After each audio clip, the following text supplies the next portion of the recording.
युगाच्यानो आतां हांव तुमचे मुखार माणकां मोतयां दवरतां ती तुमी आयकुची.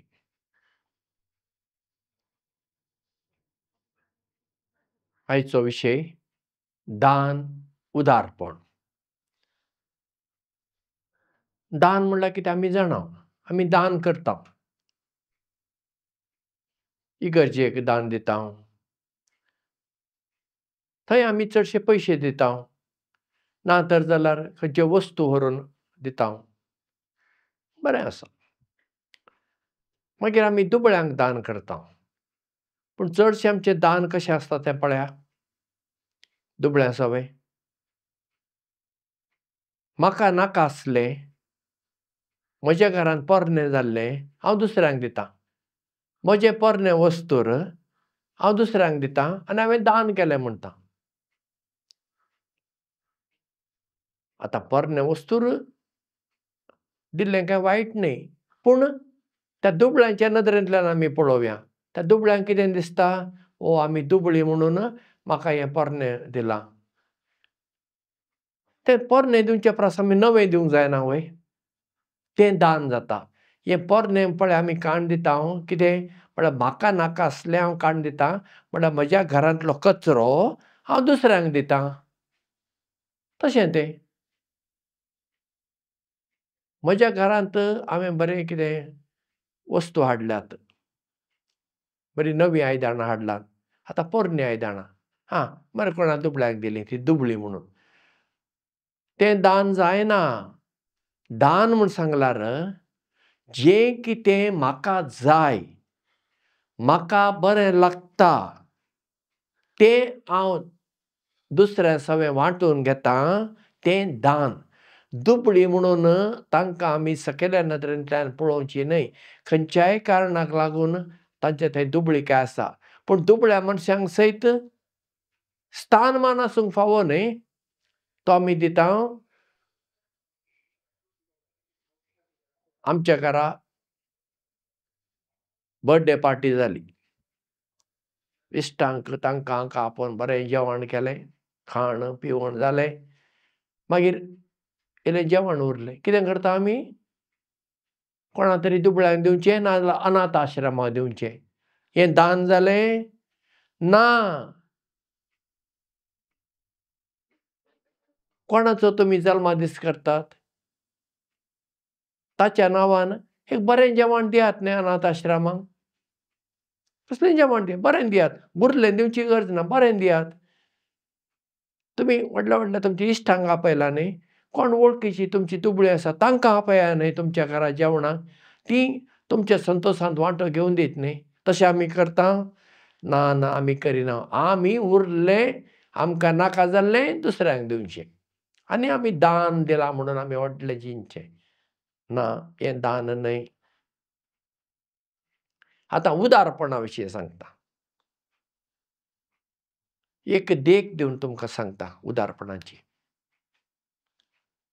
गोंयांत पणजे लागीं सांतिनेज म्हणलो एक वाठार आसा आनी थंयसर लकाप्पा नांवाचो एक कन्नड उलोवपी मनीस ताच्या कुटुंबा सवें जियेता.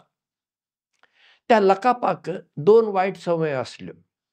एक सिगारां सिगरेट ओडच्यो कितल्योश्योच दिसाक. आनीक जुगार खेळची संवय. आनी ताचें काम कितें?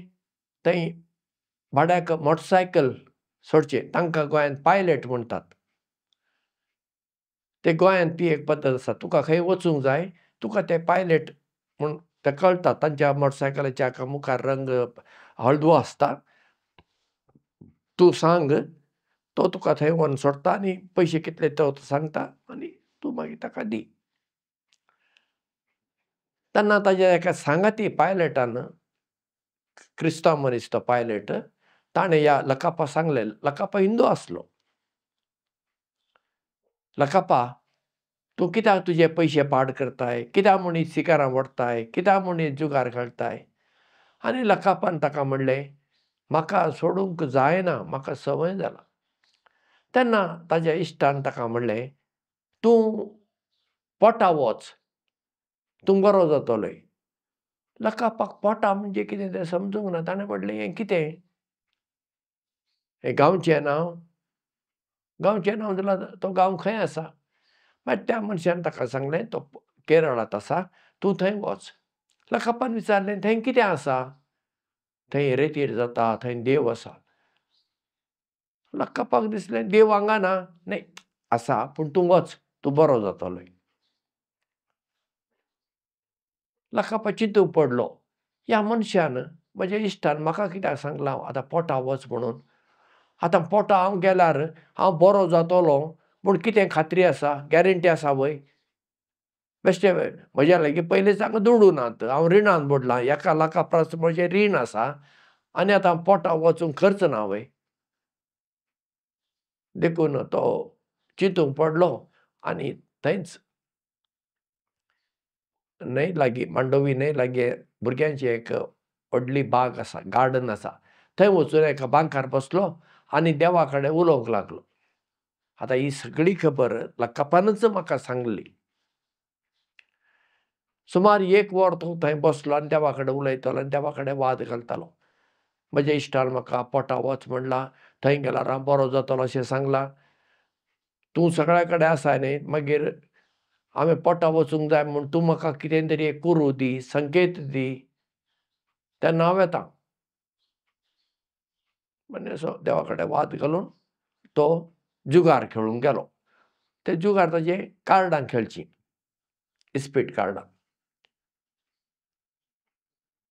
हरशीं लकापा कार्डां खेळटना जिखचे परस ताका तो हारतालो, म्हळ्यार सलोणी मेळटाली ताका. त्या दिसा ताका 70,000 परस चड दुडू मेळ्ळे आनी लकापा जाप जालो. ते दुडू ताणें कोणाचें पळय ताणें रीण घेतलें, तांकां फारीक केलें. आनी दुसऱ्या दिसा परत्यान त्याच बागेंत वचून त्याच जाग्यार बसलो आनी देवा कडेन परत्यान वाद घालूंक लागलो. सायबा, तुवें म्हाका काल एक कुरू दिली. आज तूं म्हाका एक कुरू दी म्हूण हांव मागतां. दिना जाल्यार हांव पोटा वेतां, तुजी खुशी. पूण दिल्यार बरी म्हूण परत्यान देवा कडेन उलोवंक लागलो. आनी थोड्या वेळान तो परत्यान गेलो कार्डां खेळूंक. आनी त्या दिसा ताका सुमार 30,000 परस चड पयशे मेळ्ळे. मागीर लकापा चिंतूंक लागलो, आतां देवान म्हाका कुरू दिला, आतां आनी हांवें देवा कडेन वाद घालचो न्हय म्हूण ताणें रेल्वेची तिकेट घेतली आनी आपल्या कुटुंबाक घेवन ताका एकलो पूत आनी दोगी धुवो तांकां आनी घरकान्नी घेवन तो पोटा गेलो. थंय पोटा कन्नड भाशेच्या रितीर जाता, तातूंत तो जॉयन जालो. सकट हात वयर करून ताळयो पेटयतात आनी कितें करतात. ताका हें सगळें विचित्र दिसलें. कितें चल्लां ताका कांय कळूंक ना. आतां सकट हात वयर करता म्हूण तोय वयर हात करूंक लागलो. मागीर मोटव्यान सांगता तें हेड कितें जालें तें. तो बरो जावन आयलो. ताणें ह्यो सगळ्यो संवयो सोडल्यो. सिगारां ओडचीं आनी हें जुगार खेळचें सोडलें. फाटीं आयलो. हें आतां घडलें ऑक्टोबर म्हयन्यांत 1996 आनी त्या वर्सा ताणें नातालांच्या फेस्ताक, तो क्रिस्तांव जावंक ना, नातालांच्या फेस्ताक ताणें चिकन बिर्याणी केली आनी ताच्या वाठारांत रावच्या 200 परस चड लोकांक सकटांक आपल्या घरा आपोवन ताणें नातालांचें जेवण दिलें. आनी हें तो हर एक वर्सा करीत आसा. आतां तो क्रिस्तांव जाला आनी हर एका वर्सा तो हें करता. कोणें सांगलें ताका, तुवें नातालांच्या दिसा चिकन बिर्याणी जेवण वाडूंक जाय? कोणेन ताका सांगूं ना. तो कितें ग्रेस्त मनीस न्हय. त्या वेळार तो दुबळो. पूण आतां तो दुबळो न्हय, आतां तो मध्यम वर्गाचो मनीस म्हणून येता. Middle class. अशें गोंयांत कोण करता? कोणूच करिना. पूण लकापा करता. हें ताचें उदारपण. आनी लकापा आप कुशेन करता. तो म्हणटा देवान म्हाका बरेंपण दिलां. हांवें हात लायिल्ले आतां भांगर जालां. देवान म्हाका इतलें केलां तर जाल्यार म्हाका मेळ्ळें बरेंपण हेरां वांगडा वांटून घेवंक नाका अशें लकापा म्हणटा. फकत नतालांच्या वेळार मात्र लकापा उदार मनाचो मनीस न्हय, हरशे सयत ताणें उदार मनान हेरांक तो गरजेकांताक पडल्यांक तो पावता. ताच्या सोयऱ्यांक आनी कोणाक असो तो इतलो उदार मनीस. हें उदारपण. उदारपण म्हणल्यार जें कितें म्हाका जाय तें हांव म्हाका उणें करून दुसऱ्यांक दिता. हें उदारपण. आतां चिंतुया एका मनशा लागीं ₹1,00,000 आसात. तांतले तो एक ₹500 वा ₹1,000 दान दिता जाल्यार ती व्हडली गजाल न्हय. 1,00,000तले ताणें ₹500 वा ₹1,000 दिले. बरी गजाल ती. पूण तें उदारपण म्हणूंक जायना. आनी एका मनशा लागीं ₹1,000 आसात. ₹1,000 आसात. आनी तो हे गरजेकांताक पडल्या मनशाक ₹500 ₹800 दिता. तें उदारपण. त्या ₹1,000ची ताका गरज आसा. पूण तो पळयता ताचे आनेकल्याक चड गरज आसा. देखून त्या मनशाक तो आदार करता. उदार मनान. तें उदारपण. देव आमचे सगळें अशें उदारपण दाखयता. सांत जोवांच्या वांजेलांत अध्याय 3 वेर्स 16 आमकां अशें वाचूंक मेळटा. देवान संवसाराचो इतलो मोग केलो, संवसाराचेर ख्यास्तीचें फर्माण मारूंक न्हय, पूण संवसाराची सोडवण करूंक ताणें आपल्या एकल्याच पुताक धाडलो. मोगाच्या पुताक धाडलो. पळय, देवान आपणा कडेन आसलें बऱ्यांतलें बरें ताचोच मोगाचो पूत. तो ताचे समान. जेजू म्हणल्यार बापाक समान. बापा परस ल्हान न्हय तो. देवान ताका धाडलो. तर देव आमचे सगळें इतलो उदार आसतना आमी कित्याक मागीर कंजूस जावचें? पूण आमी हेंच करता. आमकां नाका जाल्लें दुसऱ्यांक दिवचें आनी दिल्यार आमी नांव जोडूंक करचें. नांव जोडूंक केल्लें दान जायना, उदारपण जायना. जेजूच परत्यान म्हणटा, तुजो उजवो हात कितें करता तें तुज्या दाव्या हाताक कळूं नये. गुपीत जें कितें तूं करताय तें पळयल्लो तुजो सर्गीचो बाप तुका इनाम दितलो. म्हणटना जें कितें हांव दुसऱ्यांक बरेंपण करतां तें जाता तितलें गुपीत आसूंक जाय. नांव जोडूंक न्हय. नांव जोडूंक जर तूं करताय तांतल्यान तुका इनाम मेळना. जायते फावटी आमच्या लोकांचें पळया, आपणाक नांव मेळूं म्हणून तांणी करचें. मागीर आमच्या मदें आतां कॉम्पिटिशन. शेजाऱ्यान इगर्जेक 5,000 दिले, हांवें आतां उणें दिल्यार जाता वय म्हूण शेजाऱ्याक सकयल घालूंक हांव कितें करतां, ₹10,000 दितां. मागीर थंय वाचून सांगतात न्ही म्हजें नांव अमक्या अमक्यान ₹10,000 दिले म्हणून. पूण हांवें म्हजो उद्देश दान दिवचो न्हय. म्हजो उद्देश म्हजो शेजारी आसा पळय ताका सकयल उडोवप. ताका सकयल उडोवंक हांव कितेंय करतां आनी ताणें दिल्ल्या परस चड पयशे दितां. हें दान न्हय. हें देवाक मानवना आनी हें देवाक नाका. देवाक आमचे पयशेय नाकात, फुलांय नाकात, वाती नाकात, कितेंय नाका. देवाक जाय आमचें बरें मोग. म्हणटच आमी दुसऱ्यांक दान दितना जें कितें आमकां जाय, आमकां उणें करून दुसऱ्यांक दिवया. उदार मनान दिवया.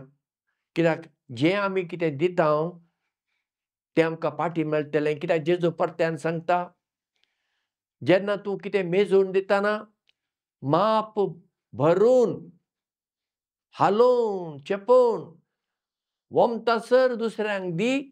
ज्या मापान तुमी दितात त्या मापान तुमी घेतल्यात म्हणटा जेजू.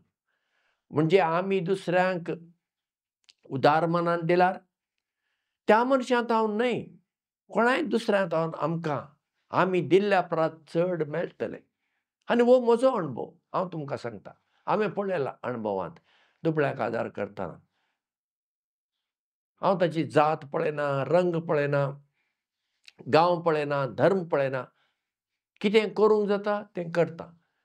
आनी मागीर चिंतेन नासल्या वाटेन तावन कोणाय तावन आनी आदार येता. म्हणटच ह्या माणकापत्यांत एक विशय आमी शिकुया आनी तो म्हणल्यार आमी उदार मनाची जावया. नांव जोडूंक न्हय, पूण देवाक मान दिवंक आमचें दान जावं दी आनी उदार मनाचें जावं दी.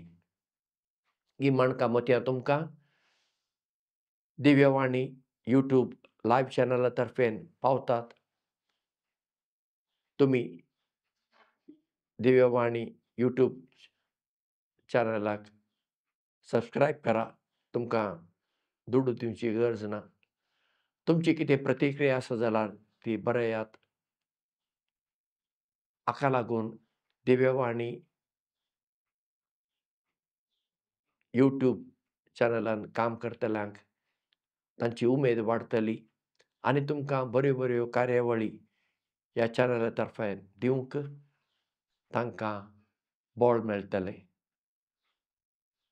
आमचो तुमचो मोग असोच उरूं दी, वाडत वचूं दी आनी हांव तुमकां देव बरें करूं म्हणटा. दिव्यवाणी